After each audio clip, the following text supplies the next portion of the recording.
What's going on, y'all? Welcome back to another video. As the banner said, spoiler alert, this video could be considered a spoiler. This is going to showcase the mini-boss slash boss fight that's at the ASD facility in the cave there. Most of you probably know what it is, but for those that don't, I'm not going to spoil it. If you don't want to see it, if you don't want spoilers, this video is not for you. But for those that do wish to continue, here we go. So we noticed something when we walked in.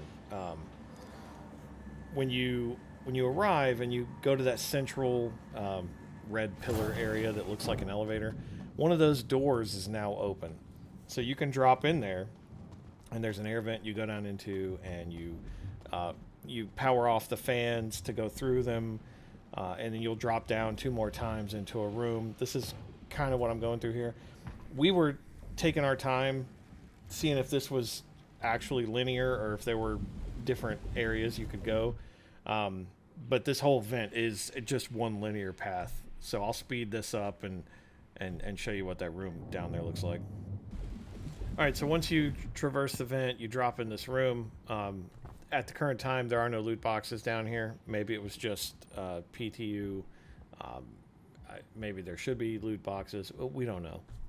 But there wasn't anything there. There's a red door outside this room with a keypad on it. We couldn't find that code either. We looked all through the lobby.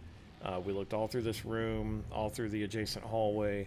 There's a laptop sitting there with its screen off, so maybe at some point the code will get put on there.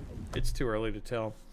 So anyway, so you can jump back out of here, traverse back up the vent, and then go back to Site B the normal way.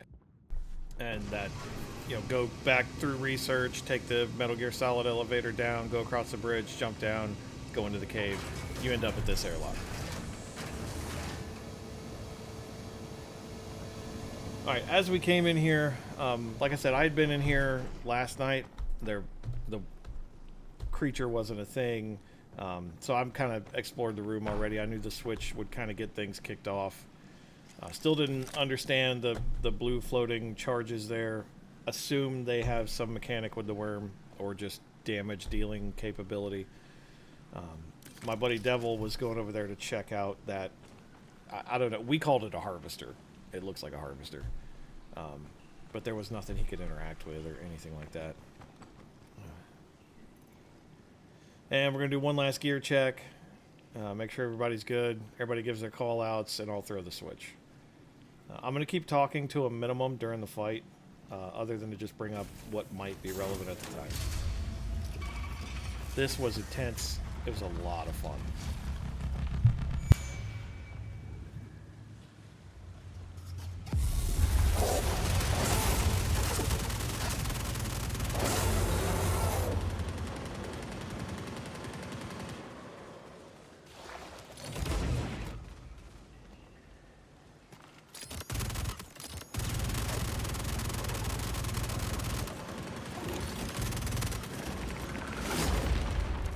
So there you could see he kind of telegraphs, or at least it seemed like he telegraphed that move by chomping his mouth one good time before he lunged.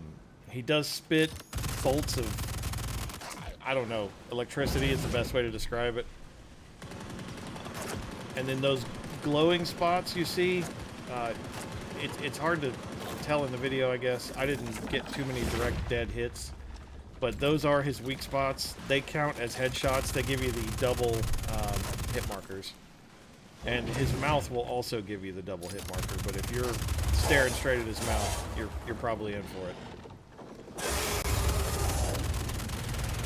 The second snake had appeared at this point. We weren't really anticipating that. So called a couple audibles, shifted around a little bit. And we tried to focus fire on the first snake, which was the one that was in front of me here. Brought out a couple of canisters to see what they would do. The guys shot at them. They didn't seem to do much.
So if a squad mate dies while you're fighting this, you are still subjected to the 25-second respawn limit.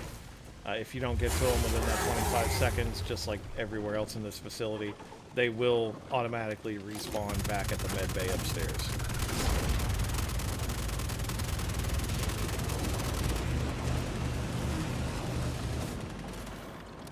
Alright, so the video doesn't change much from here on out. The mechanics don't really change too much. I'm going to go ahead and speed up to once we get the first snake down. You saw that the first snake kind of did all that wiggling, and he was obviously hurt.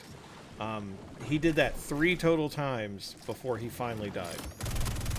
And the main thing you want to do here that we learned halfway through the fight was focus on those weak points, because shooting him anywhere else, although it seems to be doing damage, isn't doing enough. The weak spots are what really ended the fight fast. So I'll go ahead and speed that up.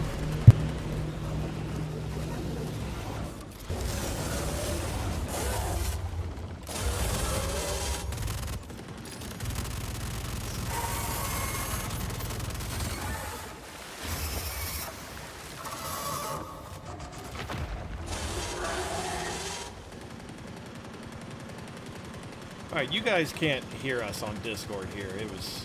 I cut Discord audio out because, I mean, we were just talking nonstop about, you know, where we're moving to, who's doing good on ammo, who needs healing, so on and so forth. We were trying to keep a triangle spread around these things because the way they fidget and turn so much, their weak spots are normally only exposed to one person at a time. But anyways, once the second one went down, we went to investigate, you know, what can you loot off these things. You can get the tongues, well, 2 tongues, 4 eyes total out of the entire fight. I know Wikalo wants those. I'm sure there are probably going to be other missions that will want those. But yeah, that's it. So when you're done with the fight, you can't really get out the way you came in because of the hill there. There's no real easy way to climb up that we found. There are a set of airlock doors in the back of the room. You can just walk right out those. There's an elevator there that takes you right back up to the top, right above the medical facility, like the Site B exit, research engineering exit, all the same stuff. But alright guys, that's going to do it for the video. If you liked it, please give it a thumbs up, hit that like button. Please subscribe if you like my content. Really helps out a small startup channel like mine. Really appreciate you guys. Thanks for watching. Catch you later.